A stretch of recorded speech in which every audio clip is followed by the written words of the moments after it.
नाम डॉक्टर नीरज कुमार सिन्हा है। मैं जमालपुर महाविद्यालय में एसोसिएट प्रोफेसर मानव संकाय में कार्यरत हूँ। आज मैं बीकॉम पार्ट 2 का ऑनर्स पेपर 3 बिजनेस लॉ पढ़ा रहा हूँ। पहले के वर्गों में मैंने Indian sale of goods act, Indian insolvency act पढ़ा चुके हैं। आज मैं इंडियन आर्बिट्रेशन एक्ट 1940 पढ़ा रहा हूँ। सबसे पहले हम जानेंगे कि पंचायत निर्णय है क्या, फिर इसकी विशेषताएं, फिर पंच निर्णय के लिए कौन मामले पंचायत में दिए जाते हैं। ये सारी बातों को आज हम लोग अध्ययन करेंगे। Good morning student. सबसे पहले हम जानें पंच निर्णय ठहराव क्या है। आधुनिक युग में मनुष्य नहीं बल्कि सरकार भी अपने पारस्परिक विवादों के निपटारे के लिए न्यायालय की अपेक्षा पंचायत की शरण लेना अधिक पसंद करती है। पंचायत द्वारा विवादों के निपटारे अधिक मितव्ययी और शीघ्रकारी होते हैं। सामान्यतः 2 या 2 से अधिक व्यक्तियों के बीच का संघर्ष या विवाद समाप्त करने के लिए तीसरे पक्षकार से अनुरोध किया जाए तथा वह निपटारा करने का अनुमति प्रदान कर दे तो इसी को पंच निर्णय कहते हैं। भारतीय पंचायत अधिनियम सन 1940 की धारा 2 ब्रैकेट में 1 के अनुसार पंचायत ठहराव का आशय एक लिखित ठहराव से है जिसमें वर्तमान अथवा भावी मतभेदों को पंच निर्णय के सम्मुख प्रस्तुत करते हैं, चाहे ठहराव में पंच का नाम दिया गया है अथवा नहीं। इस परिभाषाओं के आधार पर हम कह सकते हैं कि पंच निर्णय 2 व्यक्तियों के विवादों, आपस के झगड़े के निपटारे के लिए ये दोनों पक्ष अपनी सहमति से तीसरे पक्ष के पास जा कर के उसका निपटारा कराना चाहते हैं और ये तीसरा पक्ष या तीसरा व्यक्ति दोनों के बात सुन कर के जो निर्णय देते हैं वही पंच ठहराव कहलाते हैं।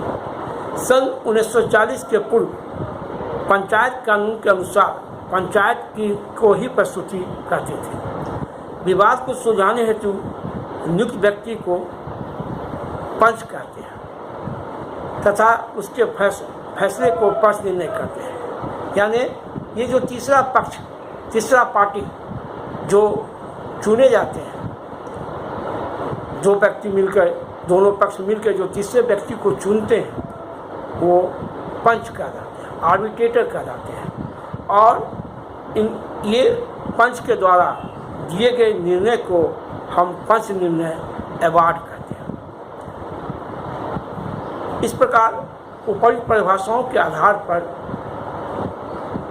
पंचायत संबंधी ठहराव के निम्न लक्षण हैं।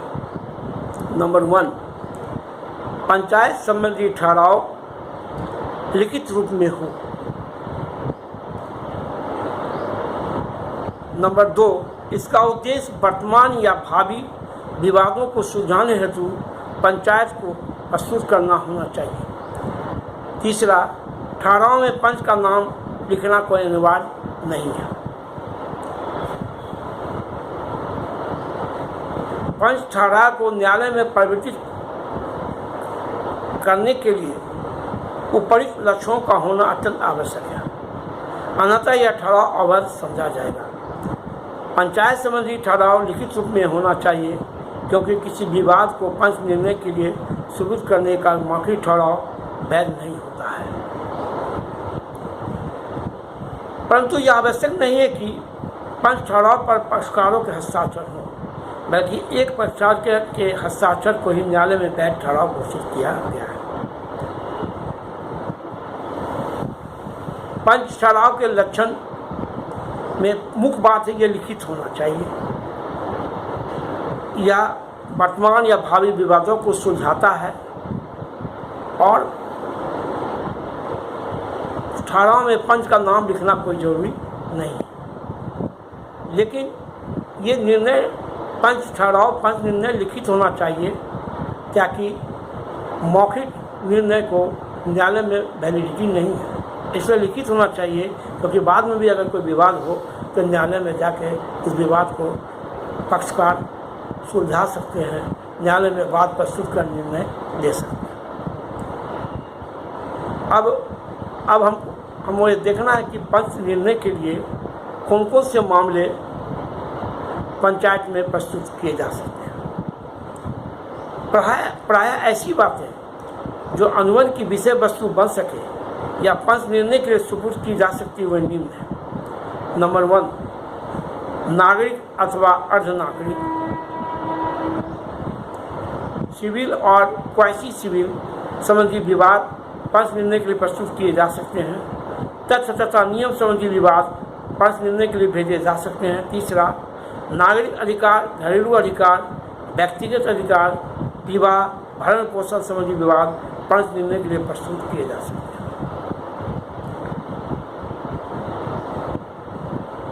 कोई घरेलू विवाद हो, व्यक्तिगत विवाद हो, विवाह में विवाद हो, भरण पोषण हो संबंधी विवाद, ये सब पंच निर्णय में प्रस्तुत किए जा सकते हैं। परंतु पंच निर्णय के लिए निम्न विवाद प्रस्तुत नहीं किए जाते। नंबर 1, अपराध तथा दंडनीय विवाद। नंबर 2, दिवाला संबंधी विवाद। नंबर 3, पति और पत्नी के तलाक विवाद पंच निर्णय के लिए प्रस्तुत नहीं किया जा सकते, परंतु इनके अलग होने से संबंधी विवाद प्रस्तुत कर सकते हैं। सार्वजनिक दान संबंधी विवाद। नंबर 5, पागलपन या उन्माद संबंधी विवाद। ये उपयुक्त विवाद पंच निर्णय के लिए प्रस्तुत नहीं किए जा सकते। अब हम देखेंगे कि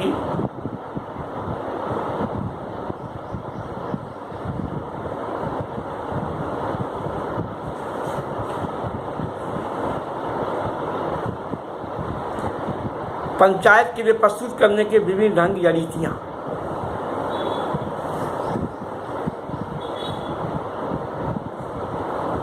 नंबर 1, न्यायालय के हस्तक्षेप बिना पंच निर्णय।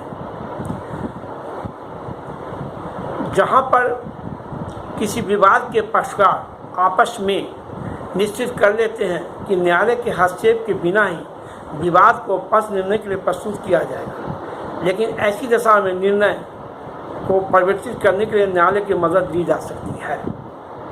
जब तक ऐसे पंच निर्णय ठहराव में कोई विपरीत बात प्रकट नहीं की गई हो तो अधिनियम के फर्स्ट शेड्यूल में उल्लेखनीय व्यवस्थाएं गंभीर शर्त समझी जाएगी जो निम्नलिखित है। नंबर 1, जब तक विपरीत ठहराव न हो तो विवाद के समापन हेतु आवेदन एक ही पंच के पास किया जाएगा। नंबर 2, यदि ठहराव में पंचों की संख्या सम इवन नंबर है, जैसे 2, 4, 6, 5, 6, 8, तो पंचों को अपनी नियुक्ति के 1 माह से भीतर एक मध्यस्थ की नियुक्ति कर लेनी चाहिए, ताकि इनके बीच मतभेद होने पर अंतिम निर्णय मध्यस्थ के द्वारा किया जा सके। नंबर 3, ठहराव के पंचों को अपनी नियुक्ति के 4 माह की अवधि में विवाद का निर्णय लेना होगा, लेकिन न्यायालय इस अवधि को बढ़ा सकता है। 4, यदि ठहराव के पंच निश्चित अवधि में निर्णय न दे सके अथवा एक ही निर्णय पर न पहुँच सके तो मध्यस्थ को विवाद पर निर्णय देना होगा। 5, मध्यस्थ को भी 2 माह की अवधि में अपना फैसला देना होगा। 6, विवाद संबंधी पक्षकारों का यह परम कर्तव्य है कि पंचों या मध्यस्थ के सम्मुख शपथ लेकर प्रश्नों को जवाब दिए अथवा इनके द्वारा मांगी गई हिसाब किताब की पुस्तकें या अन्य प्रलेख या दस्तावेज पर पेश करने होंगे। 7, मध्यस्थ का निर्णय अंतिम होगा जिसे ठहराव के पक्षकार तथा अन्य अधीन व्यक्तियों को मानना होगा। 8, निर्देश या निर्णय संबंधी परिव्यय पंचों के या मध्यस्थ के अनुसार पक्षकारों को चुकाने होंगे। 9, पंचों या मध्यस्थ का अधिकार अखंडनीय होगा।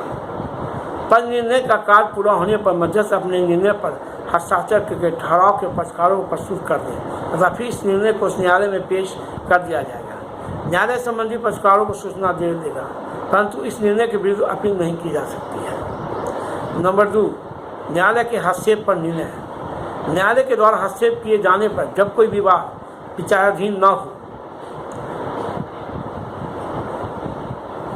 नंबर 1, न्यायालय में बात प्रस्तुत करने के पूर्व जब विवाद के पक्षकारों के बीच पक्ष निर्णय का ठहराव हो चुका है तथा इसमें कोई मतभेद हो जाए तो ऐसे ठहराव को सभी या एक पक्षकार ठहराव को न्यायालय में प्रस्तुत करने के लिए आवेदन पत्र दे सकते हैं। नंबर 2, प्रार्थना पत्र लिखित हो तथा न्यायालय में एक वाद की तरह रजिस्टर्ड भी होना चाहिए। यदि सभी पक्षकार आवेदन प्रस्तुत न करें तो आवेदक पक्षकार वादी तथा शेष पक्षकार प्रतिवादी होंगे। नंबर 3, इसके बाद न्यायालय शेष पक्षकारों को सूचना देकर यह कारण पूछेगा कि ठहराव न्यायालय में क्यों नहीं पेश किया जाए। नंबर 4, यदि न्यायालय पक्षकारों के कारण से संतुष्ट नहीं होता है तो वह ठहराव को पेश करने की आज्ञा दे देगा तथा पक्षकारों द्वारा नियुक्त पंच को विवाद प्रस्तुत करने का आदेश देगा। किंतु जब विवाद के सभी पक्षकार नियुक्त पंच से सहमत न हो तो न्यायालय एक नए पंच की नियुक्ति कर देगा। नंबर 5, इसके पश्चात पंचायत की कार्रवाई अधिनियम के अधीन शुरू की जाएगी। नंबर 3, पंचायत जबकि न्यायालय में बात चालू हो।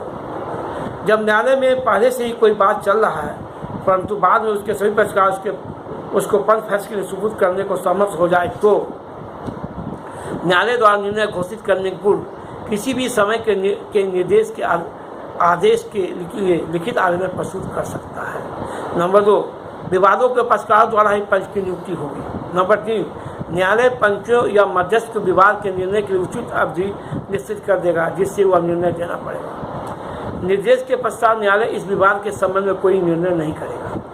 नंबर 4, यदि न्यायालय उचित समझे तो इन पक्षकारों का मौजूदा चालू रख सकता है जिनके धारा 21 के अधीन आवेदन के में स्वयं शामिल न किया गया।